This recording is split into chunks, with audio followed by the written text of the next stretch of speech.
Hello friends, welcome to my channel. আজ আমি কম মশলা দিয়ে স্বাস্থ্যকর কুমড়ো শাকের রেসিপি নিয়ে এসেছি। কুমড়ো শাক তো অনেকভাবেই খেয়েছেন, এইভাবে একবার রান্না করে খেয়ে দেখবেন। গরম গরম এক প্লেট ভাত নিমিশেই শেষ হয়ে যাবে। তাহলে চলুন দেখে নিই কীভাবে রান্না করব। তো এইখানে আমি কুমড়ো শাকের নরম কচি ডগা পাতা কেটে নিয়েছি। এই রান্নার মধ্যে নরম কচি ডগা পাতা ব্যবহার করতে হবে। তো এইগুলিকে ভালোভাবে ধুয়ে নিয়েছি। এরপর রান্না করার জন্য গ্যাস অন করে কড়াই গরম করে নেওয়ার পর দিয়ে দিলাম সামান্য একটু তেল। তেলের মধ্যে দিয়ে দিলাম কালো জিরা ফোড়ন। কয়েক সেকেন্ড ভেজে নেওয়ার পর দিয়ে দিচ্ছি হাফ গ্লাসের মতো জল। জলের পরিমাণটা একদম কম ব্যবহার করতে হবে। এখন এইগুলিকে গরম হওয়া পর্যন্ত অপেক্ষা করতে হবে। জলটা যখন গরম হয়ে যাবে এবারে এর মধ্যে দিয়ে দিতে হবে কেটে নেওয়া কুমড়ো শাক। দিয়ে দেব পরিমাণ মতো লবণ। আমি আবারও বলছি, কুমড়ো শাকের নরম কচি পাতা ডগা ব্যবহার করতে হবে।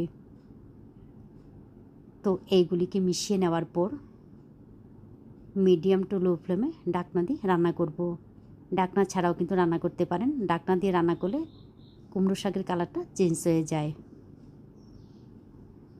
তো কিছুক্ষণ রান্না করে নেওয়ার পর দেখুন জলটা কিন্তু অনেকটাই শুকিয়ে গেছে।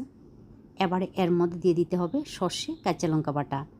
এইখানে আমি 4টা কাঁচা লঙ্কা 1 চামচ সর্ষে শিলপাটায় বেটে নিয়েছি। এখন এইগুলিকে মিশিয়ে নিয়ে আবারও জলটা শুকিয়ে যাওয়া পর্যন্ত রান্না করতে হবে। আমি আবারও বলছি, এই রান্নার মধ্যে জলের পরিমাণটা কম ব্যবহার করবেন। অতিরিক্ত জল হয়ে গেলে জলটা শুকিয়ে নিতে অনেক সময় লাগবে। তো আবারও কিছুক্ষণ রান্না করে নেওয়ার পর দেখুন জলটা কিন্তু অনেকটাই শুকিয়ে গেছে। এবারে এর মধ্যে দিয়ে দিতে হবে 2টা আস্ত কাঁচা লঙ্কা, কয়েক দানা চিনি। চিনিটা যদি পছন্দ না করেন তাহলে বাদ দিতে পারেন, তবে কুমড়ো শাকের মধ্যে কয়েক দানা চিনি দিলে ভালো লাগে। তারপর দিয়ে দিলাম 1 চা চামচ কাঁচা সর্ষের তেল। রান্নার শেষে যদি কাঁচা সর্ষের তেল ব্যবহার করা হয় তাহলে খুব সুন্দর একটা ফ্লেভার আসে। আর আমি আবারও বলছি, এর মধ্যে কিন্তু ঝোল থাকবে না, এইভাবে শুকিয়ে নিতে হবে। তো এইগুলিকে আবারও নাড়াচাড়া করে মিশিয়ে নেওয়ার পর আমার রান্না সম্পূর্ণ রেডি। এইভাবে কুমড়ো শাক রান্না করে গরম গরম ভাতের সঙ্গে খেয়ে দেখবেন ভালো লাগে। ভালো লাগলে অবশ্যই লাইক, শেয়ার এবং সাবস্ক্রাইব করবেন।